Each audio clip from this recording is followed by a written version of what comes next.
Temankan aku baca komentar kalian 102 di TikTok. Mari kita baca sama-sama. Salam kenal, Mbak. Salam kenal, Mbak. Salam kenal balik juga Bang Imron. Melayu Pontianak ramai yang cantik-cantik. Emanglah bang, Melayu cewek-cewek Pontianak ni memang cantik-cantik abang ya. Aku kat Batam, Kak Melayu juga ya. Ya, kita orang Melayu Pontianak abang ya. Okey, terima Malaysia pun ada nama Kang Simpang Gado. Oh, kalau di sini tu bukan Simpang Gado abang. Di sini namanya di Kota Pontianak, tempatnya di Kubur Raya Parit Gado, bukan Simpang Gado. Oh, kalau Malaysia memang ada Simpang Gado, aku baru tahu. Bisa ke pesan? Bisa kakak Ani mau pesan roti Parit Gado, bisa pesan dengan aku ya guys ya. Aku balas komentar ya.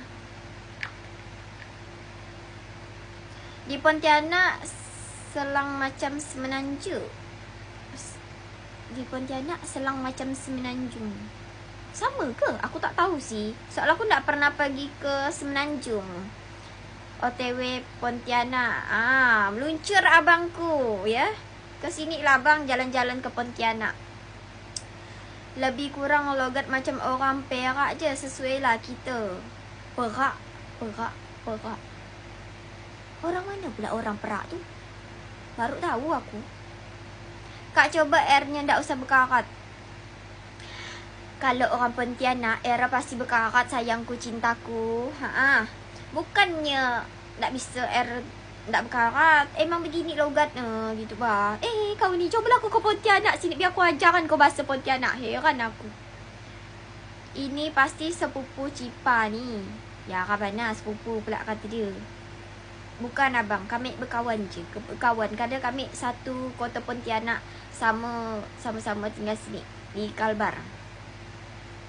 Waduh, haus Intan minum habis satu gelas gede. Asli lah. Kita tahu tak? Musim-musim panas hari-hari ni ya, jarang hujan. Tak mampu benar aku. Kita makasih sih, bapa hari ni musim panas. Sampai subuh-subuh rasa sejuk biasa tu. Tak ada rasa sejuk sama sekali anjay. Macam orang Melayu Sarawak. Banyak yang bilangkan aku orang Malaysia. Nanti aku pindah ya lah ya. Jadi orang Malaysia. Asalkan ada yang nak nampung aku ya lah. Jadi orang Malaysia abang ya. Lucu.